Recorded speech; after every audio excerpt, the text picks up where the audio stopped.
कामनाओं की पूर्ति के लिए जो हम प्रयत्न करते हैं उसका उद्देश्य होता है सुख, और सुख भी ऐसा जो शाश्वत हो। भला कामनाओं की पूर्ति से शाश्वत सुख मिल सकता है? क्योंकि कामनाएं तो तुम्हारी अशाश्वत हैं। नाशवान वस्तु व्यक्ति स्थान की कामनाएं करके तुम शाश्वत सुख को प्राप्त हो सकते हो कैसे? यही अज्ञान है। हम मनन नहीं करते भगवत वाक्यों का, इसलिए भटकते घूम रहे हैं। हम विपत्ति से निकलना चाहते हैं, पर संपत्ति प्राप्त करके। जो संपत्ति विपत्ति की जनक है, विपत्ति को पैदा करती है, जो दुख प्रदान करने वाली है, हम अपने दुख की निवृत्ति मूल दुख प्रदान करने वाले से कैसी हमारी अज्ञान वृत्ति है? जबकि शास्त्र कहता है हरि स्मृति सर्व विपद विमोक्षणम। भगवान श्री हरि का सतत स्मरण समस्त विपत्तियों से बचा लेता है। आएंगी विपत्तियां, पर इतने सामर्थ्य आपके हृदय में प्रकट हो जाएगी कि आपको परास्त नहीं कर पाएंगे। आप विचार करके देखिए, भागे घूम रहे हैं सुख और शांति के लिए, और दिशा है दुखालयम अशाश्वतम। नाशवान दुख में मार्ग में भाग रहे हैं सुख और शांति के लिए। कामनाओं की पूर्ति हो जाए किसी तरह। तुम करो अधर्माचरण, असत वार्ता, असत क्रिया, और चाहो मनमानी कामनाओं की पूर्ति असंभव। कहीं भी भाग कर चले जाओ, कहीं भी। ये बात अंदर से समझ लीजिए। अगर कामनाओं की पूर्ति सुख शांति चाहिए तो प्रणत कामदम पद्मजार्चितम धरणिमंडनम ध्येयमापदि चरण पंकजम।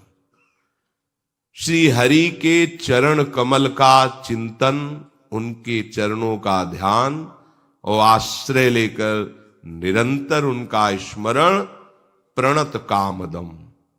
जो इन चरणों का आश्रय ले लिए उनकी सारी कामनाएं पूर्ण हो गई, अर्थात उनको ऐसा सुख मिला कि कोई कामना ही नहीं रह गई।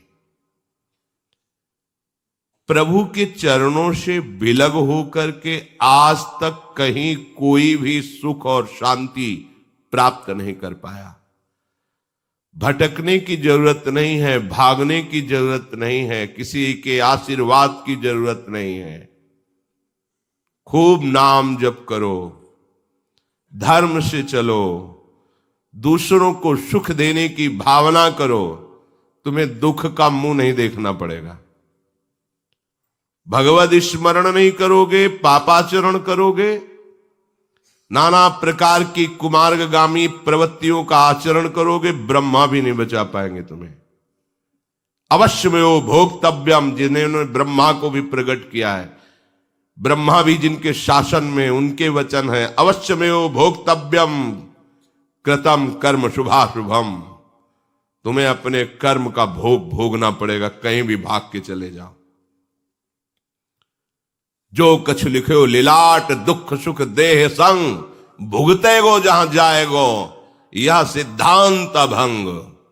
इसे कोई काट नहीं सकता। भगवत ऋषि जी कहते अभंग सिद्धांत अवश्यमेव भोक्तव्यम। करो पापाचार, मनमानी आचरण, धर्म का त्याग, सतमार्ग का उल्लंघन, भगवत वाक्यों का अनादर, और चाहो सुख शांति, ऐसा हो ही नहीं सकता। भले बालू पेरने से तेल निकल आवे, जल के मथने से भले घी पैदा हो जाए, जो असंभव है। ऐसा भले हो सकता है, पर बिना भगवान का भजन किए तुम दुख और अशांति से मुक्त हो जाओ, कभी ऐसा नहीं हो सकता। बारी मथे घृत होए बरु, शिकता ते बरु तेल, बिनु हरि भजन न भवतरी, यह सिद्धांत पेल। भगवत चरणारविंद का आश्रय लेकर थोड़ा सा भी किया हुआ भजन कभी व्यर्थ नहीं जाता। अगर इस जन्म में हमारा काम नहीं बन पाया, भगवत प्राप्ति नहीं हो पाई, तत्वबोध नहीं हो पाया, तो वो व्यर्थ नहीं जाता है। श्री भगवान कहते हैं अगर उसकी कोई वासना फंस गई और मेरी प्राप्ति नहीं हुई तो मैं उसी उत्तम लोगों को, जहां प्राकृतिक सुख की भरमार है, दिव्यता है सुखों में, वहां भोगने के बाद श्रीमान कुलों में जन्म देता हूं। वहां भी भजन का प्रभाव समस्त भोगों से अरुचि पैदा करके उसे वहां से जहां साधन रुका था उसी साधन में लगा देता है और वो इस जन्म में भगवत प्राप्ति कर लेता है। यदि किसी वासना का उसने आदर नहीं किया और भगवत प्राप्ति नहीं हो पाई तो अगला जन्म भगवान के भक्तों के घर में होता है, तपस्वियों के, ज्ञानियों के, जहां जन्म से ही भागवतिक संस्कार, उसे स्वर्ग नहीं जाना पड़ता, उसे वो विशेष सामग्री नहीं मिलती जो भजन में बाधा पहुंचा दे। सीधे संयोग भजन का और बहुत शीघ्र उसका जो साधन पीछे था वही प्रकाशित हो जाता है और वो अपने मार्ग में चलते हुए प्रभु का साक्षात्कार करता है, तत्वबोध प्राप्त करता है। भजन अगर नहीं हुआ जीवन में तो कोई भी इतना महत्वशाली नहीं है कि वो अपनी पूर्व जन्म की पढ़ाई को आगे से शुरू कर दे। डिग्री पढ़े थे, मरे, फिर ककारा पढ़ना पड़ेगा। ऐसा नहीं कि वह डिग्री से शुरू होगा कि आप हाई स्कूल पास हो गए, अब यहां से 11-12 की पढ़ाई शुरू होगी। नहीं, वही फिर का खागा। आपने 10 अरब रुपए बैंक के जमा के मर गए तो फिर 1-1 रुपए जोड़ने पड़ेंगे अगले जन्म में अगर मनुष्य शरीर मिला। लेकिन इसमें ऐसा नहीं। आप जितनी भूमिका पे पहुंच चुके हैं भक्ति की, भजन रूपी संपत्ति जितनी आपने कमा ली है, बिल्कुल सुरक्षित, पाई भर उसमें घाटा नहीं लगेगा। और वो दिव्य रूप प्रकाशित करके आप जहां भी जन्मेंगे, जिस योनि में भी जन्मेंगे, वहीं वो प्रकाशित होकर आपका परम मंगल कर देगी। महामहिम प्रभु श्री हरि के चरणों का आश्रय लेकर भजन करना कभी कभी अमंगल नहीं हो सकता। कभी वो दुख का चेहरा नहीं देखेगा कि दुख कहते किसे हैं, पर लगो तो। अगर भजन में नहीं लगोगे, साफ बात है, कहीं भाग कर चले जाओ, तुम्हें ठौर नहीं मिलेगी, शांति नहीं मिलेगी। सुरसर तीर बिन नीर दुख पाई है, सुरतर उतरे तो ही दारिद सताई है।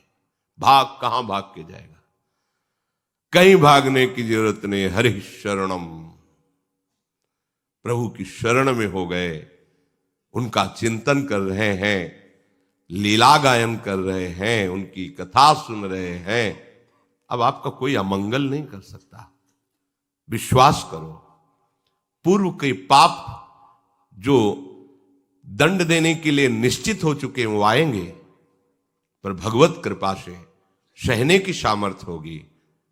आपको विचलित नहीं कर पाएंगे क्योंकि आपके पास प्रभु का आश्रय है, भजन है।